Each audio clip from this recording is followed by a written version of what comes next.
être les premiers sur ce futur Mictariant.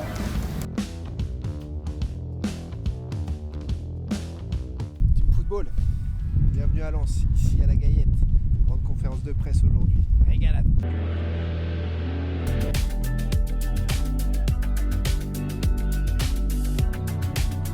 Il y a quelques pays, notamment dans ces régions-là, qui ont toujours quelques joueurs de haut niveau qui émergent. On le voit à travers peut-être un Mictariant qui aujourd'hui a accompli une belle carrière et continue, mais peut-être aussi à travers un joueur, et je donne l'exemple du joueur aujourd'hui de Tarak qui est à Naples, le Géorgien, qui a été refusé par pratiquement tous les clubs français à un moment donné, qui a été pris par Naples. Quelque part, si on veut anticiper ce genre de potentiel, il faut peut-être être à la base de la construction du joueur, à sa formation. Salut les passionnés, bienvenue ici. On est à la Gaillette, au RC Lens, après une conférence de presse menée par Sévan Karian, Eric Essadorian ici, directeur du centre de formation. On va parler ballon parce qu'il y a une nouvelle académie près d'Armavir, en Arménie, du côté du Sardarapat FC qui vient de se créer il y a quelques années et qui est désormais en lien avec Lens. Merci de me recevoir. Ça me fait très plaisir. D'abord, revenez juste sur la genèse. Ça y est, Lens et Sardarapat, c'est comme ça ? Ça fait quelques années effectivement qu'on travaille sur ce projet, qu'on a lancé officiellement seulement cet été, le Sardarapat Football Club en Arménie, et qu'on officialise aujourd'hui, du coup effectivement c'est un grand moment, notre partenariat technique avec le RC Lens, où on va bénéficier du savoir-faire, de la méthodologie d'entraînement et de formation du RC Lens, dont la réputation n'est plus à faire et qui est incarnée par Eric aujourd'hui. Alors justement, comme on a 5 minutes, Eric, quelles sont les synergies entre Lens et Sardarapat ? Et on parlera ensuite de ce qui intéresse le grand public du foot. Est-ce qu'il y aura un futur Eric Essadorian en Ligue 1 et au RC Lens ? On va être un peu plus proche, un futur Mictariant, ça serait certainement mais il n'est pas passé par la France, ciblé, mais c'est pas grave.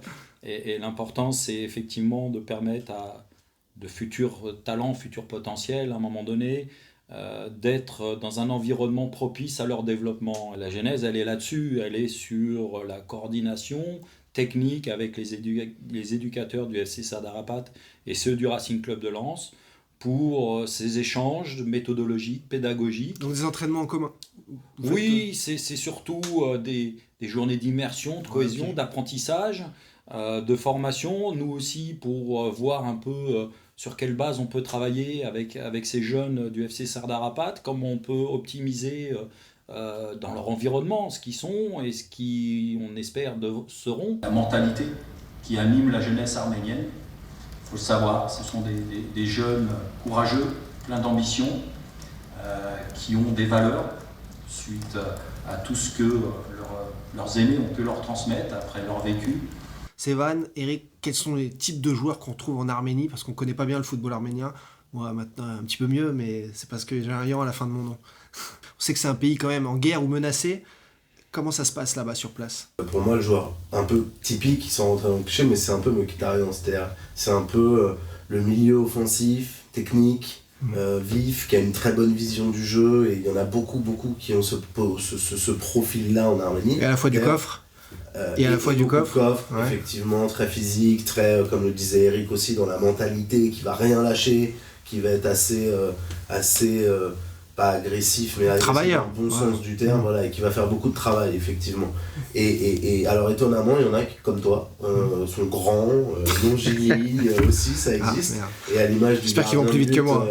Du gardien de but, ça va, qu'on a fait venir ici à l'essai, qui est régulièrement appelé donc, en équipe nationale du 17, profil aussi très athlétique, qui a les caractéristiques. Parce que j'ai vu émerger la Krasnodar, Edouard Spersian, Grant Tranos en réserve au Bayern Munich.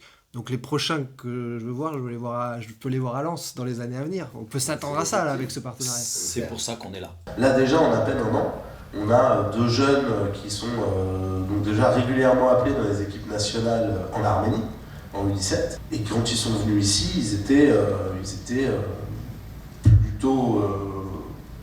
c'était une bonne surprise pour nous tous, mais moi j'avais peur en réalité du niveau et de la différence de niveau qu'il pourrait y avoir. Et ils ont été très bien appréciés, ils ont montré des très belles choses. La sélection, elle se fera au fur et à mesure de leur développement. Pour l'instant, toutes les portes sont ouvertes, on accepte tout le monde.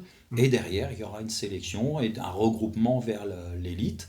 Et encore plus resserré vers l'élite avec la détection de potentiel, et à partir de là, on les fera venir, comme on a fait déjà avec 2 garçons, au sein de ce club. L'Arménie, c'est quand même un pays de 3 millions d'habitants, avec une population qui est très jeune et qui, comme dans beaucoup d'endroits du monde, est passionnée par le football.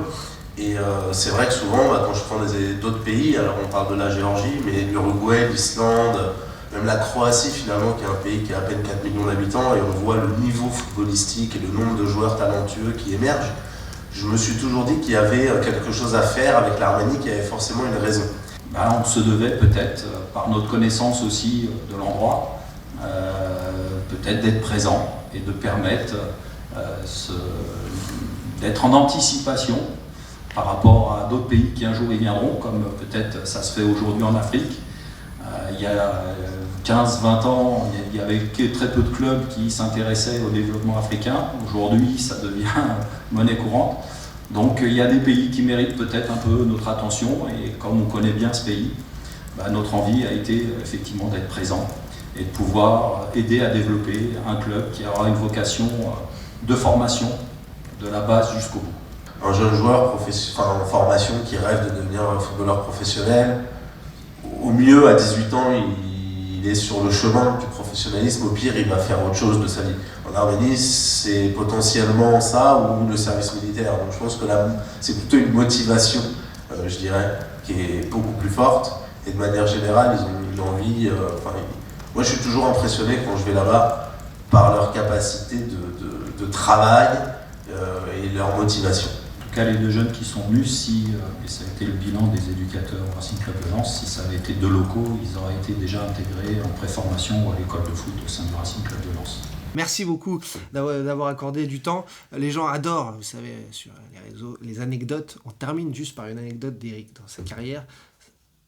Vous avez terminé votre carrière internationale, France-Arménie, c'est bien ça. Et une histoire de brassard. Je voudrais savoir juste la vérité par rapport à ça, parce qu'en fait, il y a des bêtises qui se lisent, et je savais qu'en vous croisant, on pourrait savoir, pour tous les Français et les Arméniens, savoir cette histoire en 2 secondes. Non, il n'y a pas d'histoire de brassard du tout. C'est juste, à un moment donné, il y avait un projet de départ qui était d'amener avec Michel Zakarian notre expérience au sein de la sélection en tant que professionnel en France. L'aventure était belle, elle a été même plutôt fort sympathique à travers la découverte et surtout pour moi de mes origines. Derrière, il y a eu un nouveau projet parce qu'il y a eu un changement d'entraîneur. Michel arrête sa carrière internationale. Globalement, je lui emboîte le pas, mais on me demande de rester encore un peu. D'accord. Et j'ai dit oui, mais si on est toujours dans le même objectif de développement et d'accompagnement, etc. Or, je suis encore, moi, en situation professionnelle en France. Bien sûr. Et quelque part, je vais être sûr qu'à partir de là, le temps que je dois consacrer à la sélection ne sera pas à défaut de mon club. D'accord. Et on me fait venir, on insiste pour que je revienne, notamment le sélectionneur à l'époque, le nouveau sélectionneur, me fait revenir en forçant un petit peu les choses. Je le fais certes avec plaisir, mais voilà, et parce que j'arrivais quand même à 34 ans.